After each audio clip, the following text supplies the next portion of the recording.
So, how to cure Pcos? Okay, so polycystic kidney ovarian syndrome. Okay, so ang Pcos, pag titingnan mo yung kanilang ovary, so maraming cyst. Okay, so pag may Pcos ka, mukha yung nagkakaroon ka ng symptoms, tumataba, tapos pwede ka rin maging infertile, ganyan. So one of the herbs that can help you is Damong Maria. They call it Artemisia vulgaris. So Damong Maria, punta ka outside, marami lang yan, sa daan-daan pwede mo siya makita, Artemisia vulgaris or Damong Maria. That's the best for Pcos. And then iodine. Iodine is good for Pcos as well. So sometimes, okay, iodine has a microbial, that's why it's good for bacteria. So the iodine, okay, there are research that says that it decreases the cyst formation in the breast, in the ovary.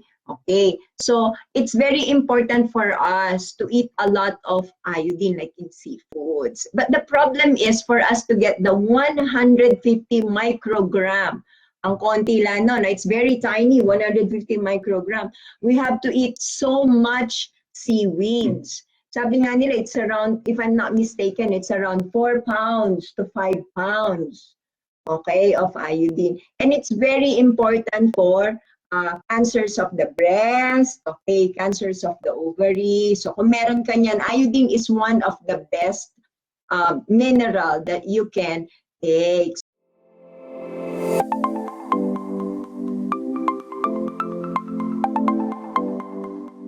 Okay, so ovarian cyst are bane. So lahat po ng cyst, ang pinakamaganda po dyan is seaweeds. If you have cysts in your breast, if you have cysts in the ovary, cysts in the kidneys, the best thing there is seaweeds. Ano ho? Kain na kayo ng kain ng seaweeds because of the iodine content. Okay?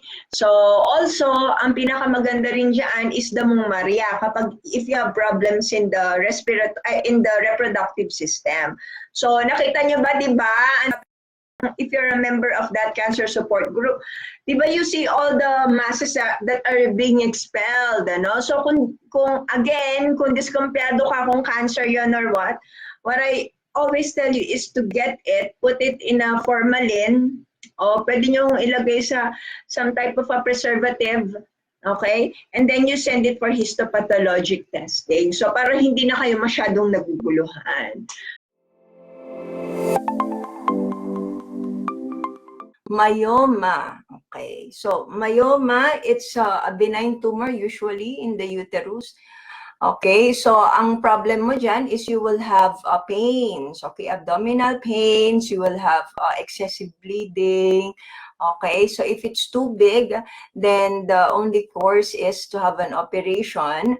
But then when you undergo menopause, so they usually shrink, okay? But if they don't shrink, then that's the time that you do an operation. Now, for natural remedies, the best thing to do is to drink Damong Maria, okay? So, and also you have to study, okay? Because the most common causes of adenomyosis or myoma or fibroids are actually GMO, genetically modified, okay? That's one of the most common. Endocrine disruptors, xenoestrogens, okay? You know how dangerous GMO is? Oh, yeah. So they did the study back then. So they were feeding these animals, the rats, numerous studies mice. done. I mean, you're talking about you know, the sterilization of cattle, the sterilization of pigs. But rats with massive tumors. The rats, okay. So they were feeding these rats with GMO food, and after a couple of months, they saw that these rats developed a lot of tumors in the breast. They developed tumors in the kidneys. So that's why you be careful of GMO. Ano? The Azores, Portugal. Hello, Lina Marinina. Yeah, so be careful of GMO. So if there's one thing that you can do for yourself is you have to go organic. That's very important. Okay, I will not be saying it several times if that's not important.